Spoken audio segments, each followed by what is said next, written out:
ओडिशा से लेकर पश्चिम बंगाल तक दाना साइक्लोन ने कहर बरपाया। तेज आंधी से कई जगह पेड़ उखड़ गए, कच्चे मकानों को भारी नुकसान पहुंचा। चक्रवात देर रात 120 किलोमीटर प्रति घंटे की रफ्तार से ओडिशा के तट से टकराया और इसके चलते ओडिशा और पश्चिम बंगाल के कई हिस्सों में तेज आंधी के साथ बारिश हो रही है। कई जगह पेड़ उखड़ गए। भद्रक से केंद्रपाड़ा तक कुछ जगहों पर पेट्रोल पंप भी उनको भी नुकसान पहुंचा है। रेल और सड़क यातायात पूरी तरह से ठप है इस वक्त। भद्रक के कामरिया में तेज हवाओं और भारी बारिश ने तबाही मचाई है। आईएमडी के मुताबिक इस दौरान हवाओं की रफ्तार 120 किलोमीटर प्रति घंटा तक थी। ओडिशा में 10 लाख लोगों को शेल्टर होम में शिफ्ट करवाया गया है, भेजा गया है उनको। ममता बनर्जी और ओडिशा के मुख्यमंत्री हालात पर नजर बनाए हुए हैं और वहीं टीमें जो हैं, तमाम एजेंसियां अलर्ट मोड पर रखी गई हैं। केंद्र और राज्य सरकार के बीच कोऑर्डिनेशन है। केंद्र हालात पर नजर बनाए हुए है और लगातार एनडीआरएफ हो, एसडीआरएफ हो, तमाम जो एजेंसियां हैं वो हाई अलर्ट मोड पर हैं। 3 तस्वीरें पश्चिम बंगाल हावड़ा में, जिस तरह से अधिकारी जो है मुख्यमंत्री लगातार मॉनिटरिंग कर रही हैं, हालात पर नजर बनाए हुए हैं। वहीं तूफान से तबाही की तस्वीरें भी आपको दिखा रहे हैं। वहीं हालात पर मोहन मांझी की भी नजर है।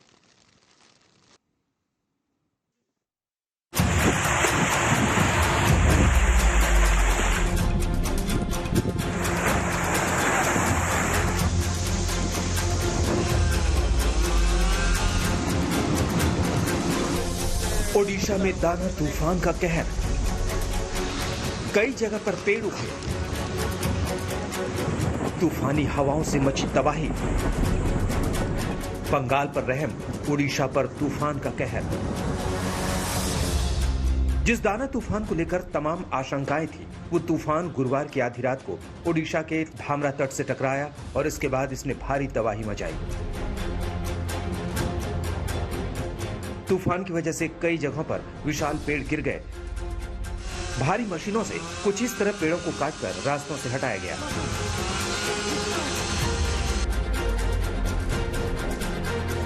भद्रक के बनसादा में कई जगह पर तूफानी हवाओं के आगे ये कच्चे टीन वाले घर टिक नहीं पाए और गिर गए।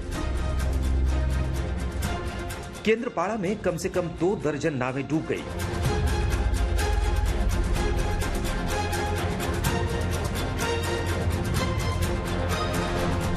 तूफान आने से पहले ही समंदर में ऐसी हलचल मची कि नावों का पानी पर ठहरना मुश्किल हो गया।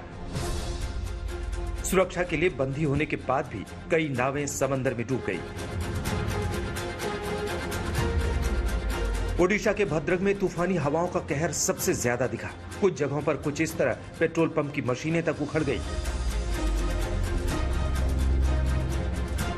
दीघा तट का हाल देखिए, जहां तूफानी हवाओं के सामने टिकना बेहद मुश्किल था।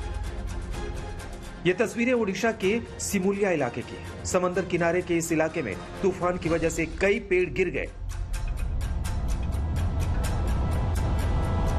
बीच में ये देखिए, ये जो झोंका आ रहा है, ये गस्टिंग स्पीड है। बीच बीच में झोंका जो आ रहा है, यही खतरनाक होता है। पेड़ इसी में गस्टिंग स्पीड में टूट जाते हैं और नुकसान भी इसी गस्टिंग स्पीड की वजह से ज्यादा होता है। तो ये जो बारिश साथ में आ रही है, ये बारिश कितने देर तक चलेगी, इस पर भी बहुत कुछ निर्भर कर रहा है। क्योंकि हो सकता है हवाओं की रफ्तार तो दोपहर बाद कम हो जाए, लेकिन अगर बारिश चलती रही तो बहुत सारे इलाकों में बाढ़ का खतरा बन सकता है। कुछ ऐसा ही हाल ओल्ड दीघा का भी था। यहां भी लगातार तूफानी हवाएं चलती रही। धमारा, जहां पर यह तूफान सबसे पहले जमीन पर टकराया था, वहां भी भारी तबाही देखने को मिली। यहां कई जगह पर पेड़ गिर गए और ट्रैफिक पूरी तरह रुक गया। कुछ ऐसी ही तबाही वाला मंजर भद्रक में भी देखने को मिला। केंद्रपाड़ा का सूरत हाल देखिए, जहां पर हजारों लोगों को शेल्टर होम ले जाया गया है। कम से कम 10 लाख लोग दाना तूफान से प्रभावित हैं, जिनको उनके घरों से हटाया गया है। कोलकाता में 12 घंटे तक हवाई यातायात रुका रहा। इसके बाद आज सुबह हवाई यातायात शुरू हो गया। गनीमत यह रही कि तूफान अब आने वाले कुछ घंटों में कमजोर पड़ जाएगा। इसका रूट भी कुछ बदला है। बंगाल में अब तूफान की तबाही कम देखने को मिलेगी। गंभीर खतरे वाले हालात अब टलते दिख रहे हैं। अब ये तूफान ओडिशा के पश्चिम की तरफ से बढ़ते हुए कमजोर हो जाएगा। कुमार कोडाल और इंद्रजीत कुंडू के साथ अनुपम मिश्र, आज तक। अब ताजा तस्वीर, ताजा अपडेट आप सभी तक पहुंचाने का वक्त है और इसके लिए हम लिए चलेंगे आपको हमारे दो सहयोगियों के पास। पश्चिम बंगाल दीघा से इस वक्त इंद्रजीत कुंडू हमारे साथ जुड़े हुए हैं और भामरा ओडिशा से अनुपम मिश्र जुड़े हुए हैं। अनुपम, पहले आपका हम रुख करेंगे। ओडिशा में क्या हालात हैं इस वक्त, स्थिति क्या है और किस तरह से एजेंसियां अलर्ट मोड पर हैं? जी देखिए आशुतोष, सबसे पहले तो आपको अभी के ताजा हालात से रूबरू करा दूं। ये इस वक्त मेरे पीछे जो आप देख रहे हैं, बारिश हो रही है। हवाओं की रफ्तार पहले के मुकाबले काफी धीमी हो चुकी है। जो लैंडफॉल का प्रोसेस था वो खत्म हो चुका है। अब ये सीवियर साइक्लोन नहीं रहा है, अब ये साइक्लोन में तब्दील हो गया है और धीरे धीरे ये हवाओं की जो गति है वो भी कम हो जाएगी। बारिश जो 1 घंटे पहले तक बहुत तेज मूसलाधार बारिश हो रही थी सुबह से लेकर, वो भी थोड़ी कम हुई है, कमजोर हुई है। हालांकि बारिश अभी भी हो रही है और उम्मीद की जा रही है कि जैसे जैसे वक्त बीतेगा, समय बीतेगा, बारिश और हवाओं की रफ्तार दोनों कम होंगी। सबसे गनीमत की बात यह है कि जो आशंका व्यक्त की जा रही थी वैसा कुछ नहीं हुआ। बहुत अच्छा इवैक्यूएशन हुआ। लगभग 5 लाख लोगों को इवैक्यूएट किया गया कोस्टल इलाकों से, जो 0 कैजुअलिटी के रूप में तब्दील हुआ। एक भी कैजुअलिटी नहीं हुई। बहुत बड़ा डिस्ट्रक्शन की भी खबर अभी तक नहीं है। जी आशुतोष, नजर बनाकर रखिएगा। दोबारा आपका रुख करेंगे। जल्दी से पश्चिम बंगाल से भी अपडेट ले लेते हैं इंद्रजीत कुंडू। इंद्रजीत, बताया जा रहा है कि खतरा पश्चिम बंगाल से भी टल चुका है।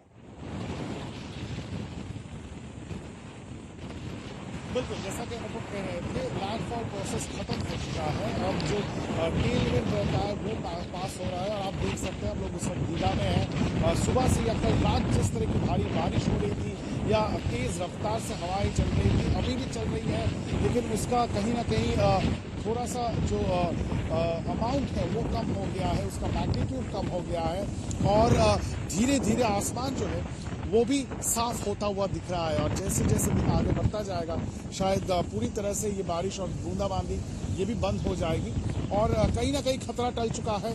पश्चिम बंगाल में उस तरह की कोई जान माल की नुकसान की कोई खबर अभी तक नहीं आई है। जैसे हम कह रहे थे 0 कैजुअलिटी, तो इस वक्त सरकार की ओर से भी ये कहा जा रहा है कि उस तरह का कोई जान माल की नुकसान इस बार साइक्लोन डाला से नहीं हुई है। तो कहीं ना कहीं लगता है कि यह अच्छी खबर है दर्शकों के लिए कि जो नुकसान, जो खतरा है वो खतरा टल गया है। आशुतोष। इंद्रजीत, आपका बहुत बहुत शुक्रिया। अनुपम, आपका बहुत बहुत शुक्रिया इस पूरी खबर पर तस्वीरें और अपडेट पहुंचाने के लिए दर्शकों को।